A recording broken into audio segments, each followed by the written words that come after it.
제가 질문 하나 하겠습니다. 여러분 주변에 가장 욕심이 많은 사람은 누구입니까? 되게 이런 질문을 하면 나 아닌 다른 사람을 생각하게 됩니다.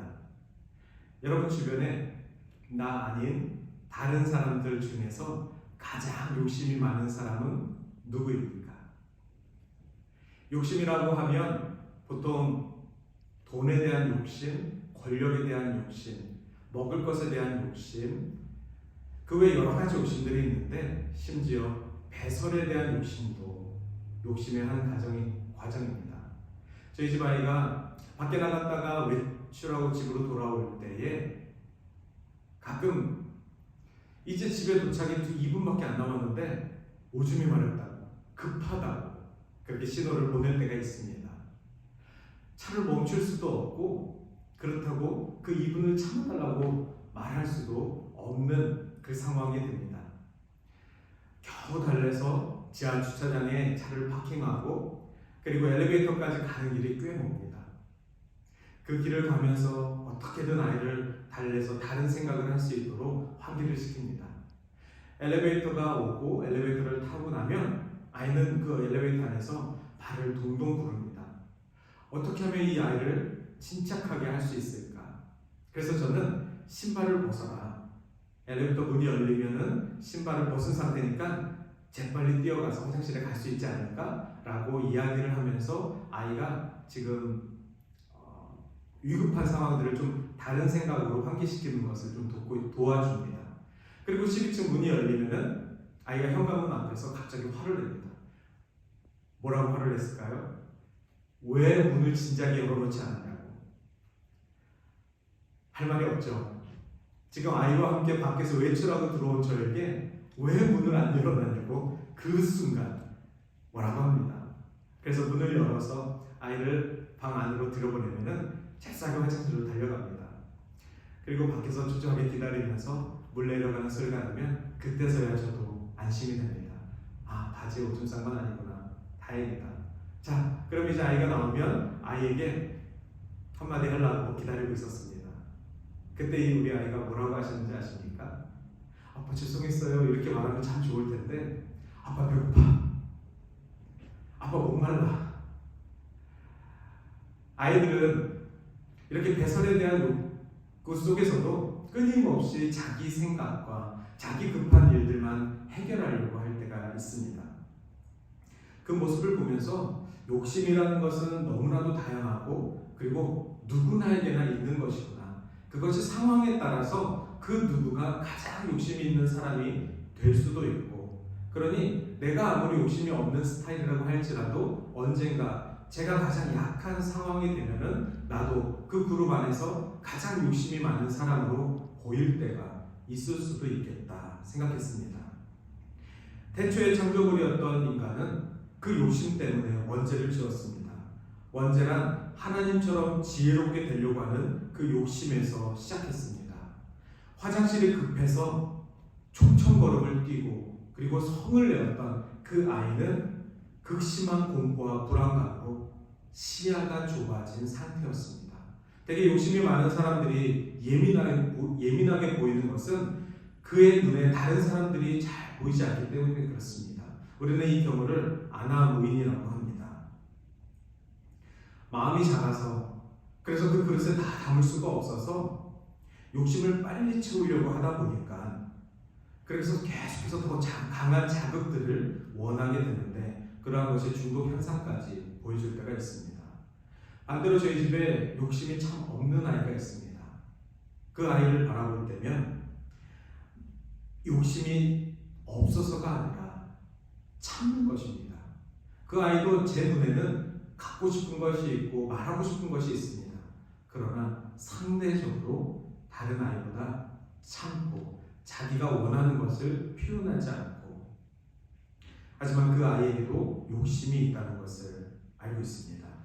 요즘 젊은 세대들과 이야기할 때 MBTI라는 것을 많이 말하곤 하는데 저도 최근에 MBTI 검사를 해봤습니다.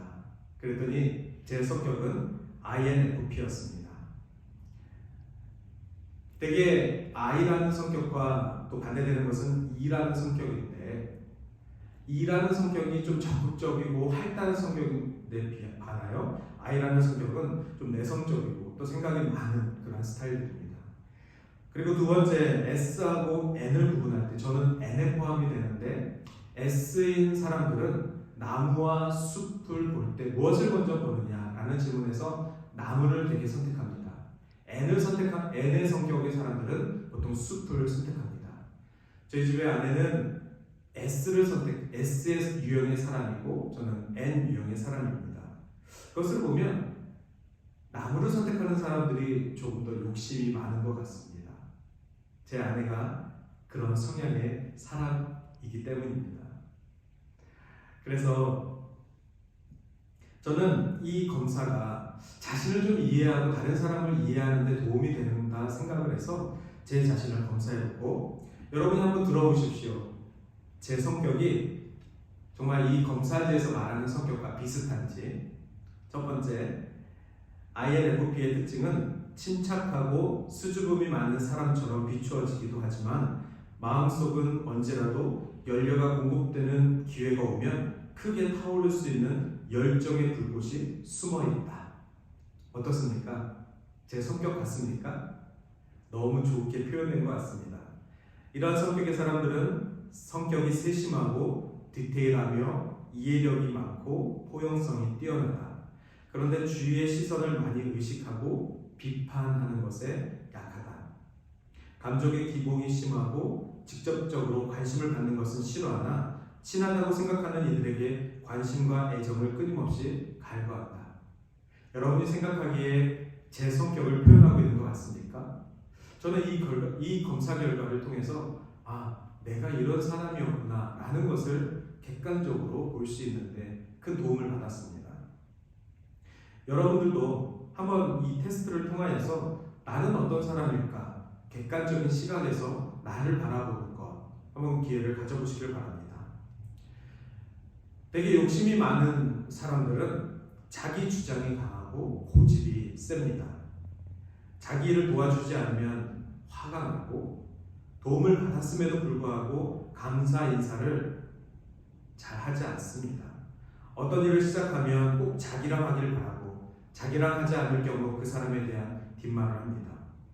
예수님을 믿으면서도 자기 중심적으로 일을 돌아가야 된다고 생각하는 사람들이 되게 욕심이 많은 크리스천들입니다.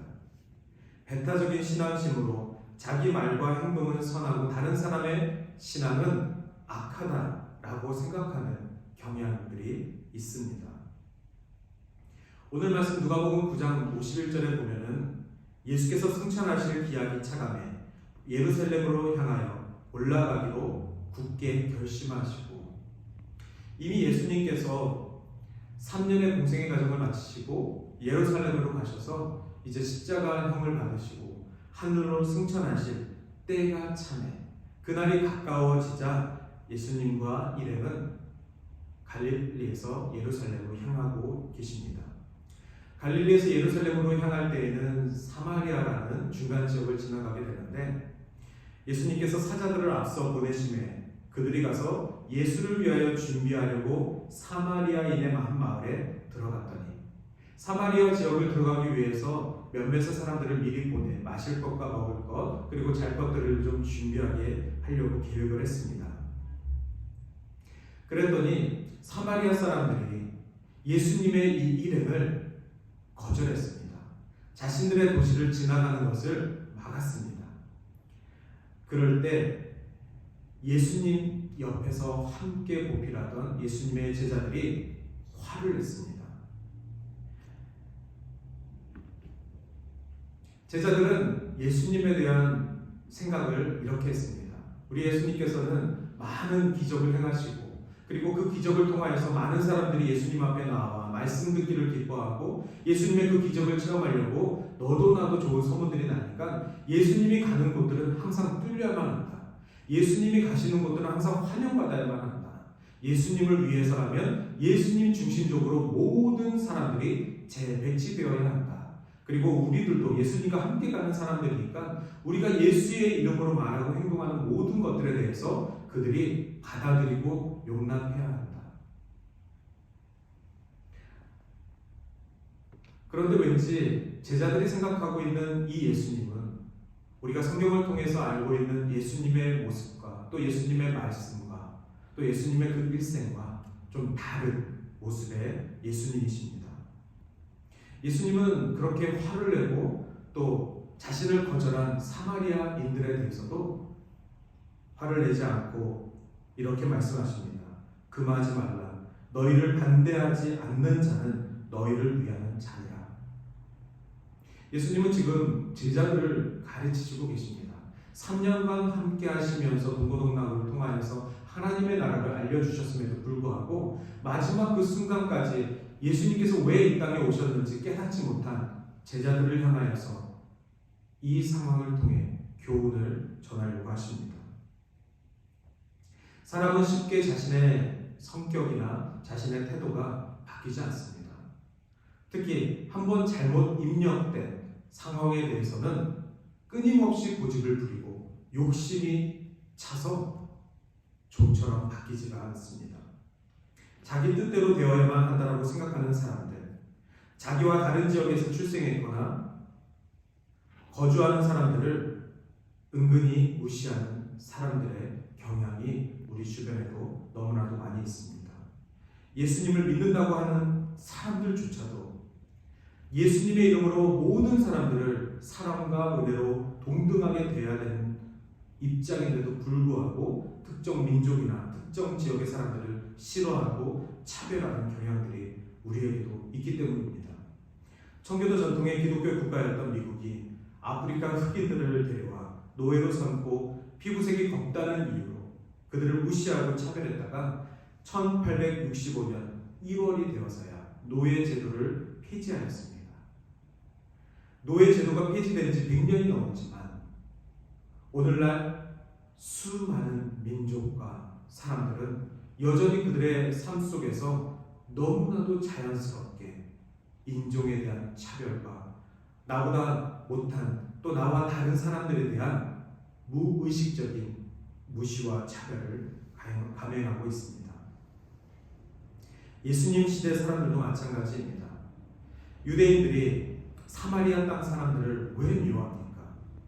그 옛날 사마리아 지역에 아수르가 쳐들어와 그 땅을 정복하였을 때 아수르 사람들은 유대인들의 정통성을 흐트러뜨리기 위해서 이교도들과의 결혼을 추진하고 그래서 그로 말미암아 혼혈 유대인들이 생겨나게 되고 또 자신들의 뜻대로 하나님의 말씀인 모세오경도 따로 기록을 해서 갖고 있기도 했습니다.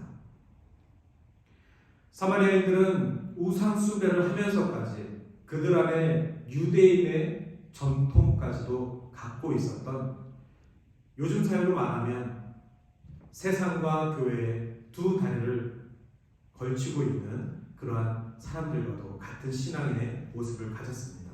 그래서 유대인들이 사마리아인들을 무시하고 그들이 혼혈 유대인이라는 이유만으로 그들을 멸시했던 것입니다. 반대로 사마리아인들도 그들을 무시하고 멸시한 유대인들을 싫어하고 배척하였습니다. 그래서 예수님께서 사람을 보내 내가 곧 그 지역을 지나가게 하라, 그것을 준비하라고 명령하셨을 때 사마리아인들은 예수님의 이름들을 받아들이는 것을 거절했던 것입니다. 그러자 제자들이 주여 우리가 불을 명하여 하늘로부터 내려 저들을 멸하라 하기를 원하시나이까.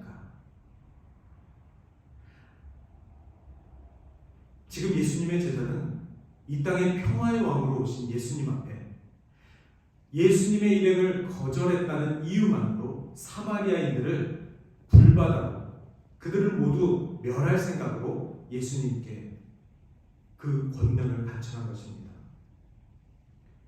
이 말씀은 예전에 엘리야가 불이 하늘에서 내려와 군사들을 태운 사건을 기억했던 것과도 같습니다. 하지만 예수님께서는 성질이 급한 요한을 향하여서 그렇게 하지 마라, 우리가 피해가면 된다, 다른 길로 가면 된다 라는 말씀을 하셨습니다. 요한은 마가복음 3장 17절에 예수님께서 요한을 우레의 아들이라고 별명 지어주실 정도로 그는 자기 생각대로 안 되며 화가 치밀어서 다른 생각은 따르지 않는 사람을 향해 심한 말을 할 수 있는 그런 다혈질의 사람이었다고 기록되어 있습니다. 그렇기 때문에 예수님을 거절하는 사마리아 사람들이 오만방자하다라고 생각한 것입니다. 예수님이 가시는 길은, 우리 제자들이 가는 길은 탄탄대로가 되어야 하는데 지금 예루살렘으로 향하고 있는 우리의 행진을 막아서는 저 사마리아인들을 모두 다 죽이고 싶었던 그러한 제자의 마음이었습니다. 만약 예수님께서 요한의 이 부탁을 들어주셨다면 아마 예수님도 역사에 몇몇 기록되었던 독재자와 다를 것이 없었을 것입니다. 성경에 가끔 정복주의가 나옵니다. 하나님 여호와의 이름을 멸시하는 민족을 향하여서 하나님의 백성이 전쟁하여 승리하는 기록들이 있습니다. 하지만 하나님은 그 전쟁에 하나님의 이름으로 승리를 주셨긴 하지만 처음부터 전쟁을 원하지 않으십니다. 하나님은 이 땅의 평화의 왕이십니다. 이스라엘 백성들이 광야 그 먼 길을 여행하면서 자신들이 가는 길길마다 전쟁을 하였더라면 아마 이스라엘은 그 수많은 민족들에게 광풍을 주장하는 그러한 신을 믿는 민족이라고 역사가 기록할 것입니다. 하나님은 어떤 땅을 지나갈 때 이스라엘 사람들이 그들과 화친을 맺어 아무런 문제 없이 평화롭게 그 땅을 지나갈 수 있도록 먼저 제안을 하도록 하셨습니다.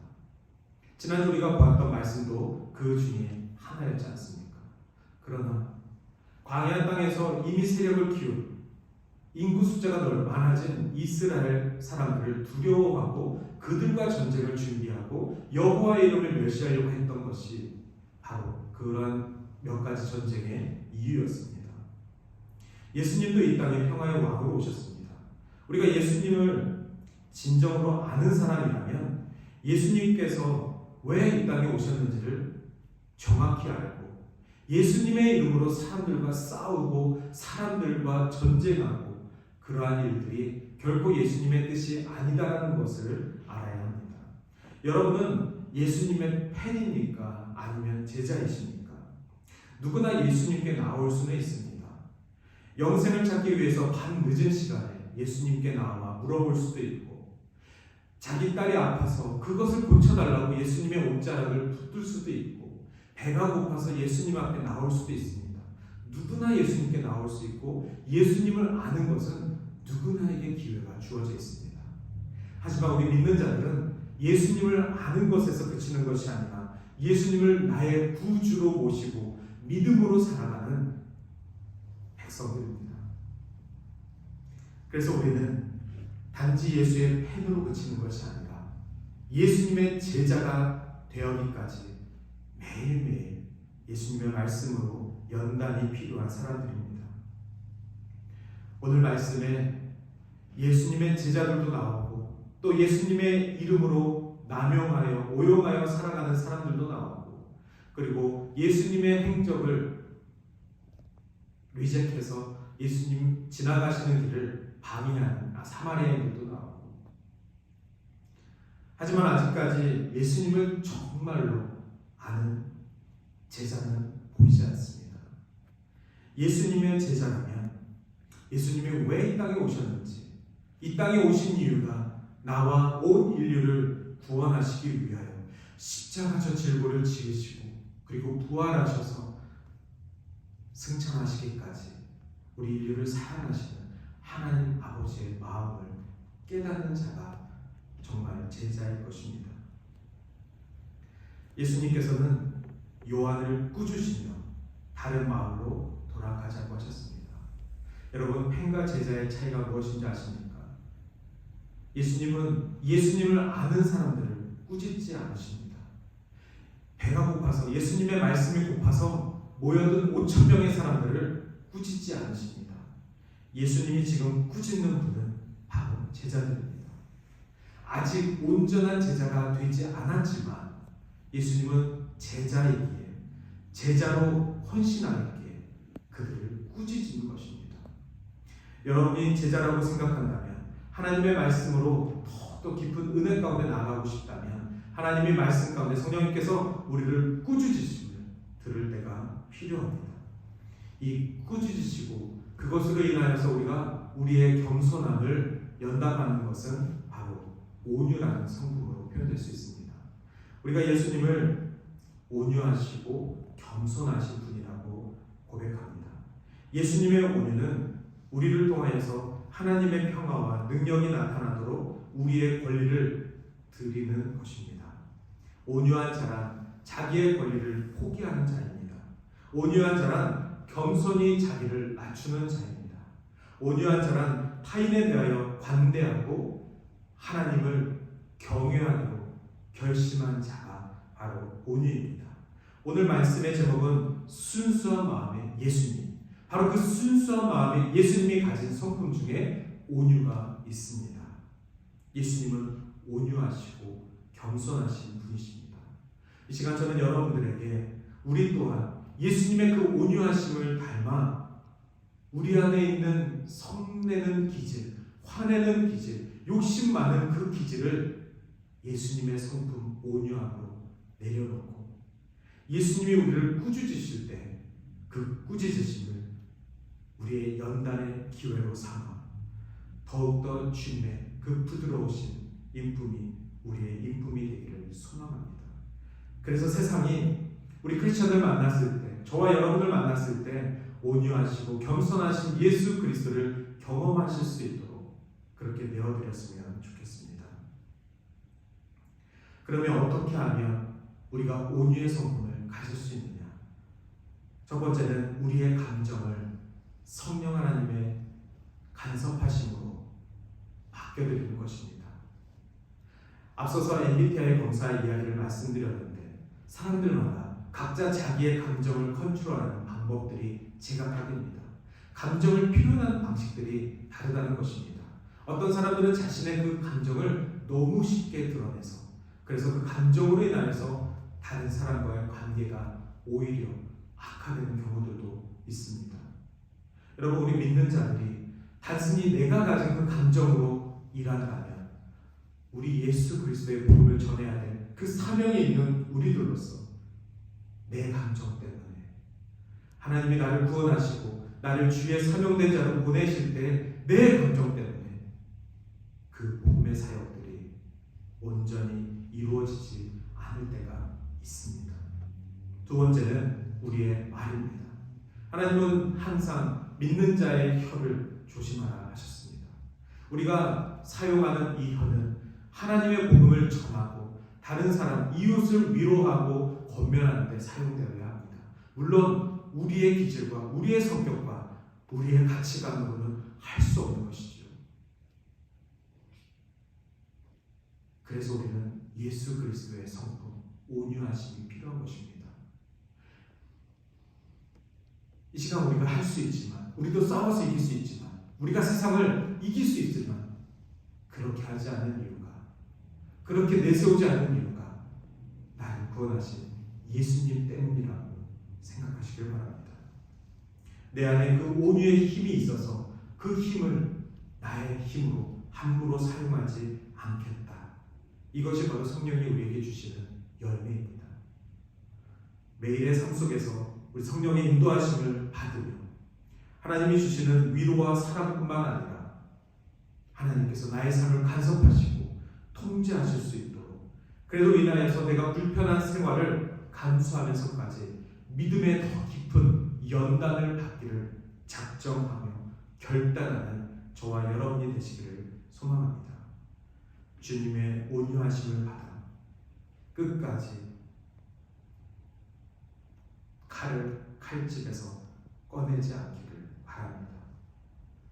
마지막 그 순간까지 나의 생각과 나의 기질로 내가 가진 그 칼을 다른 사람의 목을 향해 건네는 것이 아니라 주님이 내 손을 붙들어 주시고 성령이 나를 올감해 주시고 그리고 하나님께서 내 입을 통하여서 나의 삶을 통하여서 주의 사랑과 주의 복음이 온전히 전해지고 흘러갈 수 있도록 그리스도인이 되게 해달라고 오늘도 성령 하나님께 우리의 연약함을 내어드리며 하나님께서 우리를 인도하시도록 맡겨드리기를 소망합니다. 상대방에 대한 미움과 또 복수하고 싶어하는 그러한 감정에서 벗어나 하나님께 맡겨드리고 하나님께서 나의 삶과 내 가정의 모든 되어지는 일들 가운데 간섭하시고 위로하시고 인도하시는 그러한 한 주를 살아가시기를 주님의 이름으로 축원합니다. 기도하시겠습니다. 사랑이 많으신 하나님, 오늘도 역사하시고 오늘도 함께 하시는 주님께서 우리를 온유한 백성으로 부르시고 단련하시고 그렇게 주를 바라보게 하시니 하나님 오늘도 우리가 주 앞에 성령 앞에 맡겨드리는 삶을 살아가게 하여 주시옵소서. 감사를 예수님의 이름으로 기도드립니다.